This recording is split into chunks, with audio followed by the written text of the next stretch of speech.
You continue to be unafraid of this man. Yeah, I'd like to say something right here. You know, Cassius Clay, yes. Why do you want to say Cassius Clay when Howard Cosell and everybody is calling you Muhammad Ali? Then why you got to be the one of all people whose color to keep saying Cassius Clay? Howard Cosell is not the one who's going to fight you. I am. You making it really hard on yourself now. Well, why don't you keep the thing in the sport angle? Why don't you call me my name, man? Well, what's your name? You told me your name was Cassius Clay a few years ago. I never told you my name was Cassius Clay. My name is Muhammad Ali, and you will announce it right there in the center of that ring after the fight if you don't do it now. For the benefit of this broadcast, him. All right? You just acting just like an old Uncle Tom. Another flawed Patterson. I'm going to punish you.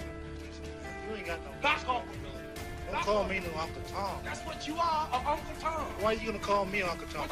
You heard me. Just back off of me. And so, ladies and gentlemen, as the two contestants prepare for battle right now, back off. Another interview has been recorded for posterity as the two gentlemen continue to promote the fight. Perfect, that's it.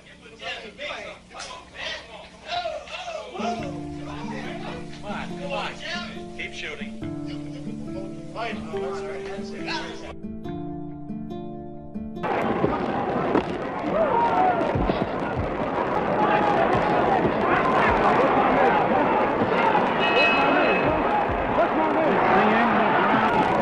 Knock him out, he should go in after.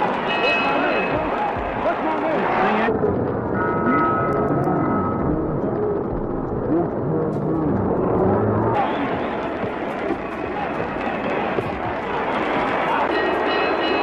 The fight is over.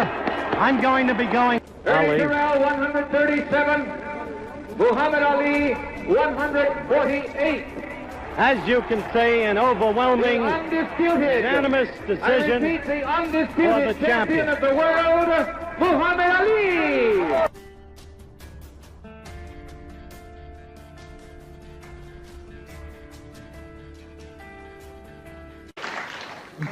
But I mean, you're a public figure, and you're one of those public figures who... Did you say nigger? No, I said a public figure. I thought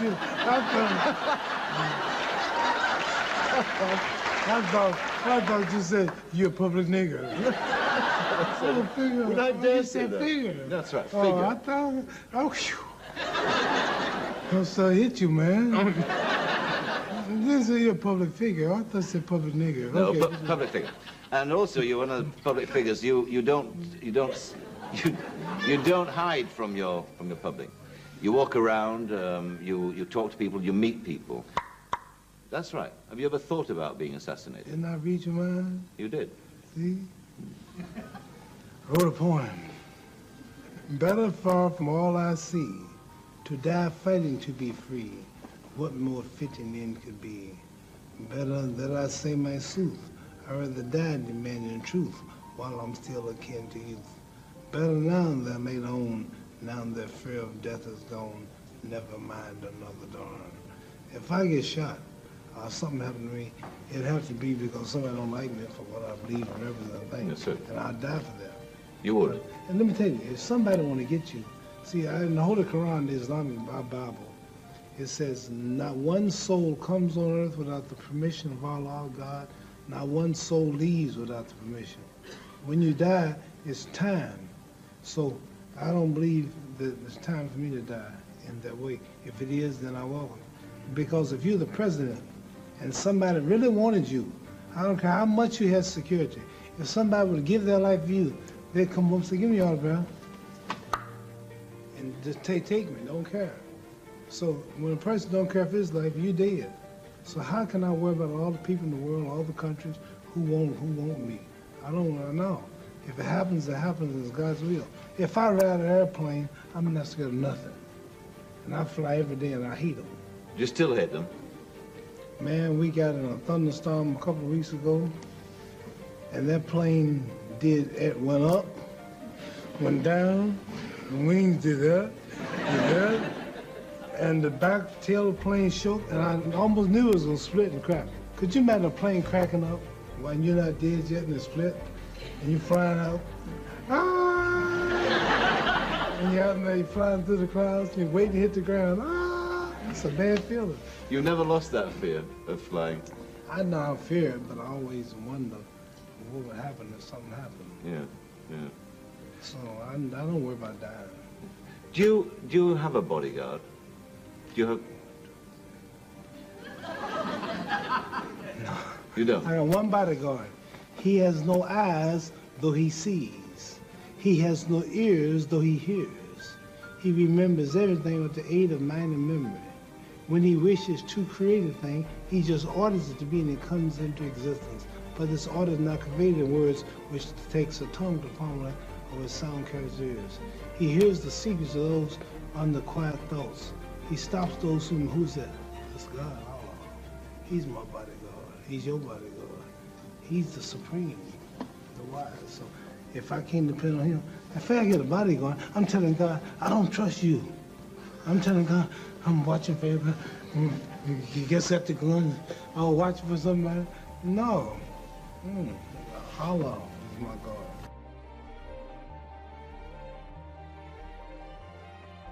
They took off their pants, they took off their miniskirts, they wear the long robes down, the headpieces, they're just like the Muslims in America, and they follow him through his word. So what I'm saying to you is what I have heard, what I'm saying, I don't know who I'm influencing until they themselves stand up. What's wrong with miniskirts? What's wrong with hot pants? I mean... Well, see, this is a European design thing, but righteous people, you go to Saudi Arabia and tell a woman to put on miniskirt. Go to Zaire, Africa, and have the women put on short dresses. They'd be fine, they're locked up. Go to Pakistan, or go to all throughout black Islamic Muslim countries. Number one, I have a wife and she's walking around with a skirt up to here. And then what's happening? Well, why do I want everybody to see her? What's the man? People looking and winking, they lusting for her, all kind of freaks and no good people on the streets. Why do I want my wife? She came bent over because the panties show if the wind blow. Well, show the behind. Cows and animals and mules. Human beings don't walk behind out. Savages walk around with their behinds out. And my wife's behind ain't for every man to look at. You understand? So it makes a lot of sense. So how can I protect my woman if I'm walking down the street, she's half naked and some sadist run up and grab her? Hell, I shouldn't have put out there. If I got merchandise I want to sell, I put it in the window for you to see. So if I want my wife, why do I want everybody to see my wife? What's private? What's mine? Everybody looking at her. Which means what's wrong with it? How can you have a wife or somebody you love? Anything God made precious, nature hides it. You cannot find diamonds easy. You have to dig and dig and dig. And then you got to work to clean them. You cannot. You cannot find. Listen. You cannot find gold. Everything God made valuable, He made it hard to get. Pearls, rubies, and ain't my oil. You have to dig, and half the time it don't strike. Everything God created that was valuable, He made it hard to get to. Ain't my woman more important than some diamonds and some oil and some gold when she's the field which produced my sons and daughters? Why should she walk around all nude in all of these design clothes? Her breasts is out. She's on the beach wearing clothes that show more than her panties when she go to bed. That's right. People don't just might as well come out with a brassiere on and her panties. She'd be more covered up than she do in the European style with just something covering up her nipple and just a little old G-string over, and she's walking out on the beach naked. These are savages. How am I have my daughter, my wife, or my woman walking around for her man? Ooh, look, I could do. Boy, if I could get to her. And what I want that for? She's mine. What do you mean, what's wrong with walking around half naked? That don't look bad to you because you're of the European nature, and the black people are righteous. And the Europeans have made them unrighteous. But look, before you go on, there are lots of black tribes who nudity is their dress. They walk around naked. There's nothing wrong in that either. They don't look at it like you do, and I don't know enough about them. They were savages. They're not savages. Yes, there's some very... we were all savages at one point. They were savages, and we don't style after them. You're talking about the ones who went out into the jungles and who started living a beach-like life. We know all about the history of Africa and how it started and this and that, but there are the civilized people there, too. And these are the ones we pattern. I want you two people to stand up and take a bow to show you how women dress and how my wife that'd be interesting. Let's look at that. Because the sisters stand up who've been converted to our movement in America. This is where our women dress. Can we put the lights These are our women right here. Do that look bad to you? Ain't that beautiful? And that's the way the black woman should look. That's the way she should walk around. That's the way our women look. They are sisters who were converted through the Muhammad Speaks newspaper. These are thousands and thousands and thousands of women in America. In every city, you'll see this take place in today. You understand? They're clean.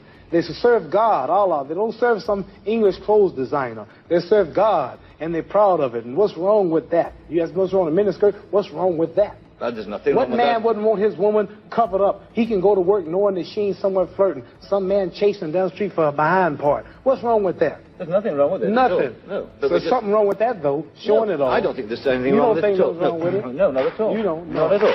That's because you're white.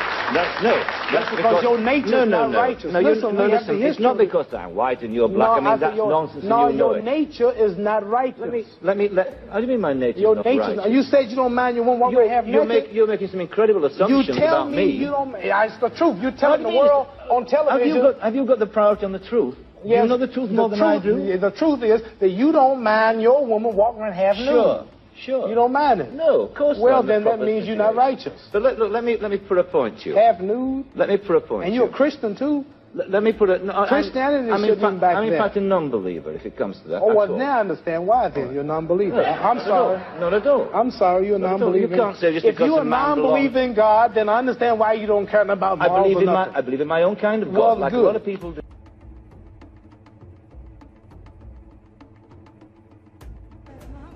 I'd like to know what you're going to do when you retire from boxing.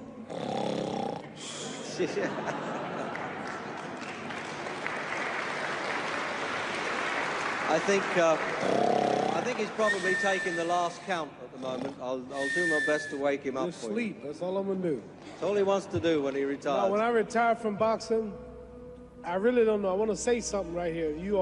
This might make you all think. Life is not really long. Let's say the average person, 30 years old. If you're 30 years old, you are not but about 7 years old. How can I prove it? Add up all the 7, 8, 9 hours you slept for 30 years. Out of 30 years, add up all the nights, last night when you went to bed and woke up this morning, you don't remember a thing. You've been unconscious for about 8 years. If you're 30 years old, you slept about 8 years. Okay. How much traveling have you done in 30 years? From the television station to home, to another country, to another city, to school, to church. You've probably traveled 2 years your life was spent just getting back and forth to where you're going. So there's 8 years of sleeping, 2 years of traveling. There's 30 years out of your life before you accomplish anything. How long do you sit in school? In America, we stay in school from the 12th grade from the 1st grade to 12th grade. Same here? Yeah, virtually. 6 hours a day? Yeah. 6 hours a day for 12 years, break it down, you sat in the classroom for 3 years without leaving. Okay, 2 years of traveling, 8 years of sleeping, 3 years of school. How many movies have you went to? How many wrestling matches? How much entertainment? How many movie theaters, live plays, baseball games? Probably 2 years of entertainment. So by the time a man, you older people know him, bear with us what I'm saying, by the time you have children, by the time you have made a way for your children, by the time you've paid for your home, you're pushing 60 years old. So life is real short. So you add up all your traveling, add up all your sleeping, add up all your school, add up all your entertainment, you've probably been half your life doing nothing. So what am I'm 35 years old. 30 more years, I'll be 65. We don't have no more influence. We can't do nothing much at 65. Your wife will tell you that. So what I'm saying, when you're 65, ain't too much more to do. So did you know I'll be 65 in 30 more years? In those 30 years, I have to sleep 9 years. I don't have 30 years of daylight. I have to travel back to America, take 6, 7 miles. All my traveling, probably 4 years of traveling in the next 30 years, about 9 years of sleeping, television, movies, entertainment, about 3 years of entertainment.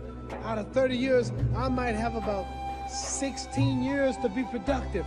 So it's how we can all break individual lives down. What am I going to do in the next 16 years? What's the best thing I can do?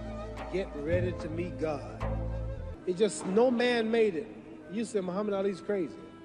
All right. Well, if this glass can't make itself, if I told you those clothes you have on wove themselves, nobody created them, those clothes made themselves, you wouldn't believe it. But if your clothes didn't make itself, if that glass couldn't make itself, if this building didn't make itself, then how did the moon get out there? How did the stars and Jupiter, Neptune and Mars and the sun, how did nature, how did all this come here if didn't know why is something planning to make it?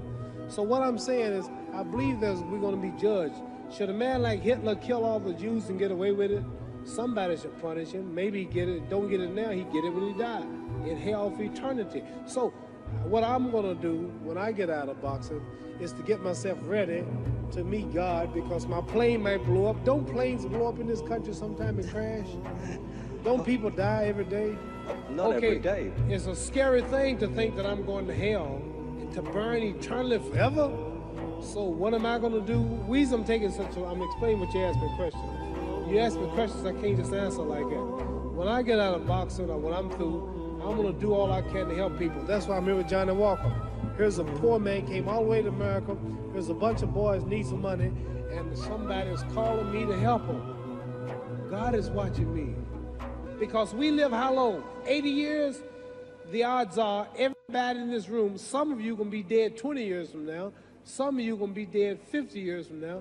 Some are going to be dead 30, and some are going to be dead 60, 70 years from now. We all going to die soon. And if you live to be, say, 125 years old, which we don't do, right? Let's say we live to be 250, and you can have sex for 145 of those years. You're going to come to the end after that. So we don't have it about 80 years on earth. This is a test to see where will we spend our life in heaven and hell. This is not the life now. Your real self is inside you. Your body gets old. Some of you go to look at the fridge, you don't have no teeth. Your hair is leaving you. Your bodies get tired, but your soul and your spirit never die. That's going to live forever. So your body is just housing your soul and spirit. So God is testing us on how we treat each other, how we live, to see where our real home be in heaven. So this physical stuff don't last for so long. So my car, this building is going to be here when the man who built it dead. There have been many kings and queens of England. They're all dead. After this one is gone, another one will come. So we don't stay here. We're just trustees. We don't own nothing. Even your children are not yours. If you think I'm lying, your wife is not yours. You die and come back a year later and go slip in your bedroom and see if your wife is by herself. See, you don't own your wife. You don't own I divorced my wife. You may have read about it. And my 4 children, they call another man daddy now. They don't see me no more. You don't own your children. You don't own your family. So what am I saying? The most important thing about life is what's going to happen when you die. Are you going to go to heaven or hell? And that's eternity. How long is eternity? Let's imagine. Take the Sahara Desert. There's a lot of sand on the Sahara Desert, right? And then imagine that 1 grain of sand represents 1,000 years. And when you in hell burning, when you die and go to hell, you're going to burn forever and ever and ever, no end. How long is that? Give you an idea how long eternity is. Take the Sahara Desert, and I told you to wait 1,000 years. And every 1,000 years, I want you to pick up a grain of sand until the desert is empty. Okay, wait 1,000 years, pick up the first grain. Wait another 1,000 years before you get the next grain. Keep that up until there's no more sand in the desert. Whew. You know how long America's not but 200 years old. We got 800 more years to go before 1,000. So it just scares me to think that I'm going to die one day and go to hell. I'm on an airplane that might blow up. I'm always traveling. And to go to hell and God is going to judge my soul. The police, I might kill people. I might rob people. The authorities might not catch me. The FBI, Scotland Yard might not catch me. But when I die, somebody's watching me and keeping count. And I can't get away. And I'm going to burn forever and ever and ever. I'll go to heaven. So what am I going to do when I'm through fighting? I only have 16 years to be productive. Get myself ready to meet God and go to the best place. Does that make sense? Thank you.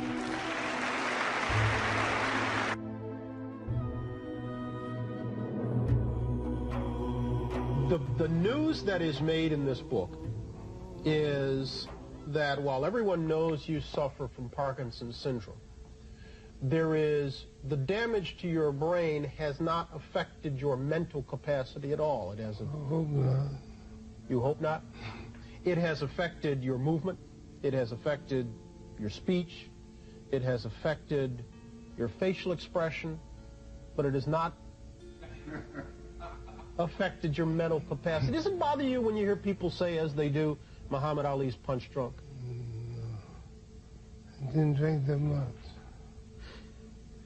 Does it bother you when people say, no. You know, you should have gotten out earlier, you're sick as a result of the punches? Don't bother. If I did, I wouldn't come on the show. You wouldn't come on here? No, because I'd be worried about what you were asking. When you look at the old pictures of the fast-talking, fast-moving... You show me a picture of you show me a picture of you and myself, and we look much younger then. Things change. Does your present condition upset you? Does it bother you? Only a trial from Allah. God tries you in wealth, tries you in pain, tries you in failure, whatever. So I don't know what he's in store. You view this as your trial, then? Yes. How are you passing it? This success, Are you matching the trial? You up to the challenge? I'm doing it right now. Coming on your show. Facing you. Make it sound so hard to do. I started to come. Why? Because I realized I'm not healthy like I was. I realized you'll ask questions like you're asking. But my pride would make me say no. But in the Holy Quran, it says if you got 1 ounce of pride, you can't enter paradise. So it scares me to think that I'm too proud to do your show because of my condition. A short, choosing right to the jaw, and Liston goes down. The numbers and tapes can only hint at the greatness of Ali. He was an Olympic champion. He won 56 pro fights. He commanded the first $1 million purse. He won the heavyweight title a record-setting 3 times. He gave unforgettable performances from Houston to New York and Zaire to Manila. But those days, Ali claims, no longer concerned him. See, I've conquered the world. I've had all the fame. They said the world most known man, made money, wine, women, song. And did you know 25 years is over that quick? So that tells me there's got to be a God or something better than this. You telling me you didn't enjoy it? I thought it did. It's only an illusion. You think about your own death much? 5 times a day when I pray. And see, this life is short. This life is a preparation for the eternal life. And people who are spiritual know what I'm talking about. So I might die tomorrow, I might die next week. I don't know when I die.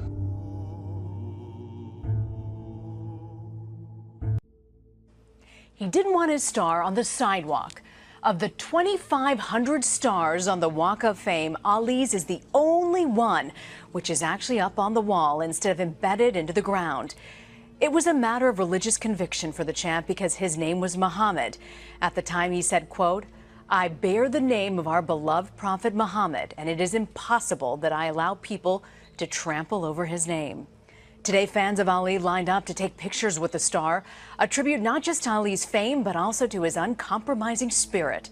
Even in Hollywood, Muhammad Ali refused to be anyone other than himself.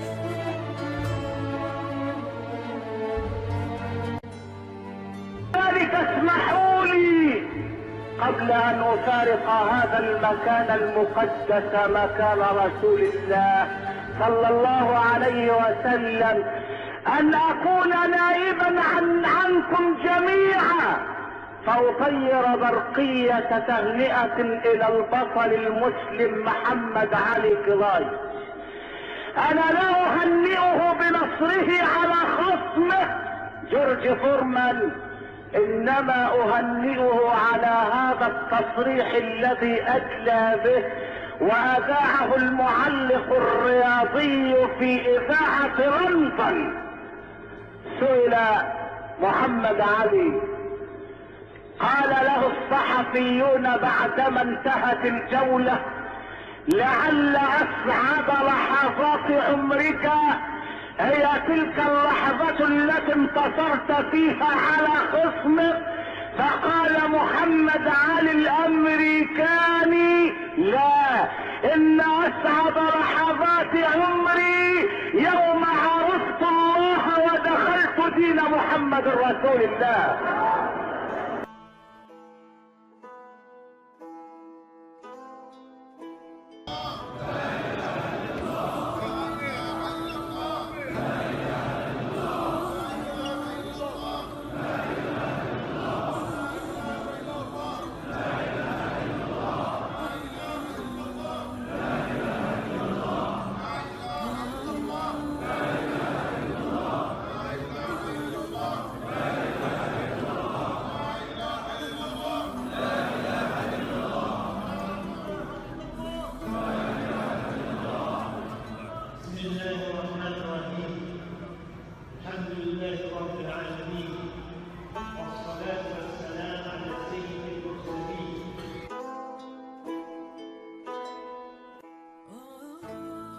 أعوذ بالله من الشيطان الرجيم. Before James Brown said, "I'm black and I'm proud," Muhammad Ali said, "I'm black and I'm pretty."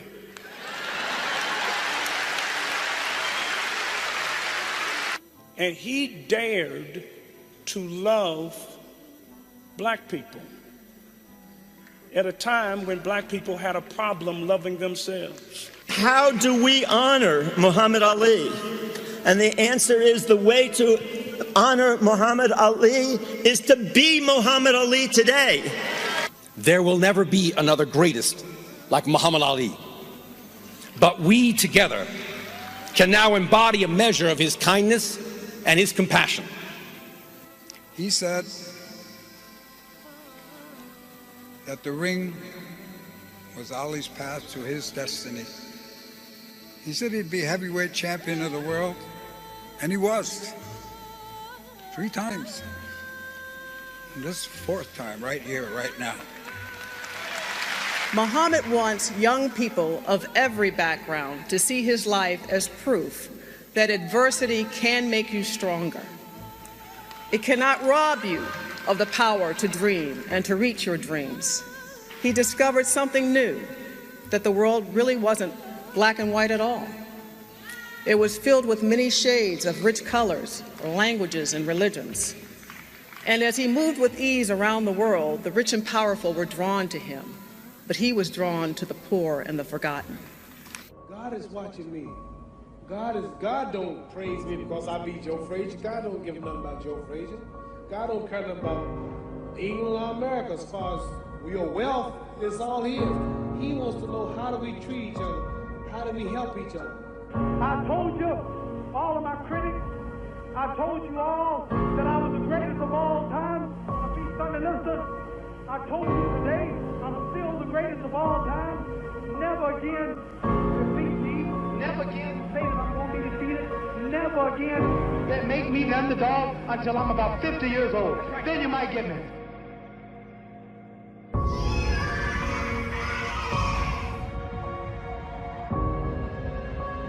When I die, somebody's watching me and keeping count, and I can't get away, and I'm gonna burn forever and ever and ever. I'll go to heaven. So what am I gonna do when I'm through fighting? I only have 16 years to be productive, get myself ready to meet God and go to the best place. Does that make sense?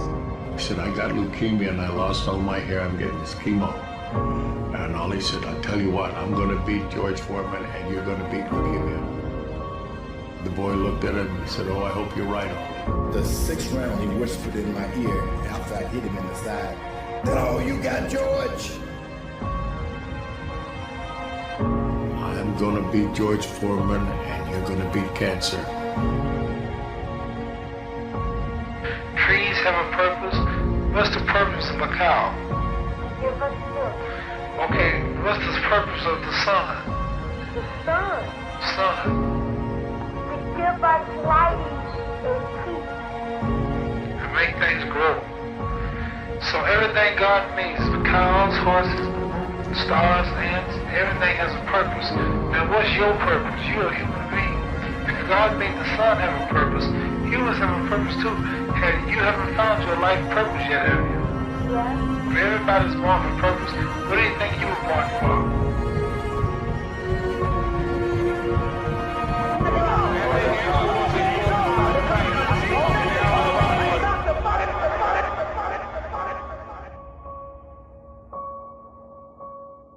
I was crying. I said, I'm sorry that you Lord.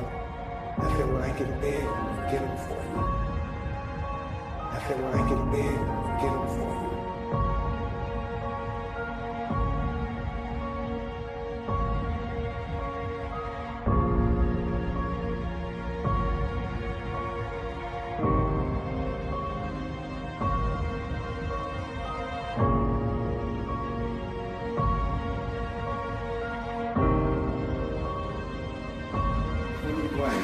Come on, how you think? You know, throw it out there. Go on.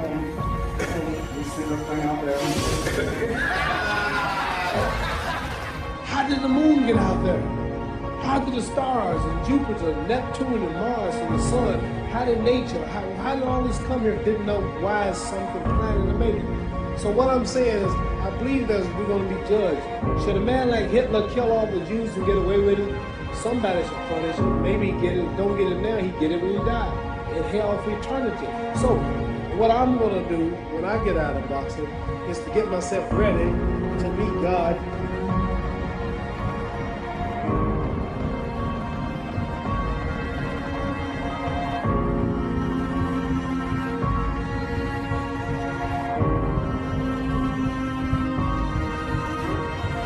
I must be the greatest. I told the world, I talk to God every day. God let me know crazy, but we sort of thought that Daddy would just defy the odds of even death, I think. Yeah. You know, he just seemed to always fight through everything. The king of the world. Hold it. You're not that pretty.